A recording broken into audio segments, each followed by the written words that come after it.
Good morning, students. We are meeting today this on this our electronic platform. This Corona crisis has left us depressed and separated. So we should not be depressed about all that, and we should rather concentrate on the given things around.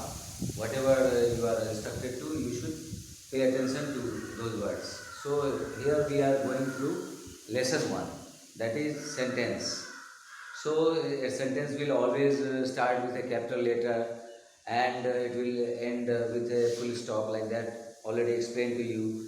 An interrogative statement or this sentence will carry sign of interrogation, while an exclamatory sentence will carry sign of exclamation. A lot of things are there for you to understand. A sentence should always have a verb, because without a verb, no any sentence can be completed with a sense. Main and basic feature of sentence is that it must make a complete sense. All this you have learned so far. Verb are the heart or lifeline of a sentence. So all this you have understood. Now you have come yesterday. You have learnt about assertive sentences. I have explained to you, and interrogative sentences. Like that, today we have to go through the imperative. The third one is imperative sentence. That tells us a sentence that makes a request, command, order, or advice is called an imperative sentences. Like we have been given to understand here a few of my examples. What can be the command, or what can be the request, or what can be the advice like. So if we say someone open the lock or open the door, means I am commanding that fellow to do that, to open that door. So in imperative sentences, what you see, generally noun word does not come, and a verb takes the subject's place. This is the quality of this imperative sentence, and subject word is there, but it is understood. That is you. Subject word is you. Before any imperative sentence, the subject word is you. As already I had told you that subject word will always be a noun or a pronoun.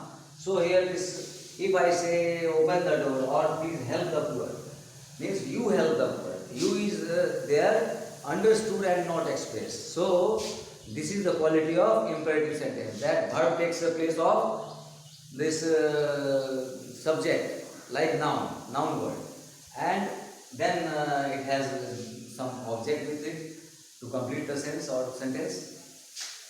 So it shows order, command, request, advice, wishes. Like please help the poor, visit the doctor is the advice. If you tell someone that visit the doctor or visit your neighbor, someone has called you, you go to meet him. That is imperative sentence, in fact. So here you have to see this visit the doctor, and it is an advice to be given to someone by you. Now it comes here, exclamatory sentences. Once we finish all this, you need to copy well in your CW copies. I will be giving you questions and this answers also of those questions, and that you have to note it down at your CW copies and make a fear of it also. Then now this exclamatory sentences tells us it shows sudden feeling or emotion or joy, emotion of joy or sorrow. Like alas, I lost my mother or father. Here you can see it has started well and it is ending with a sign of exclamation. We need to understand these things, that certain sentences carry certain punctuational mark. Sign of interrogation or sign of exclamation or comma or full stop. These are all are punctuation that you will learn in your this class itself. You will learn, but here you have to focus on the given thing sentence. A meaningful group of words which convey good sense is called a sentence, and it will always have a subject word with a verb and then an object word to complete the whole thing to mean something. So up to now you have to copy it well, and you have given this all 4 sentences view, and you will remember well. Now Our this next lesson will be of the exercises of the related chapter, lesson 1. And then we will be finishing those all these exercises. Then we'll be moving ahead in chapter 2. Okay, fine. Thank you. You copy it well. Bye.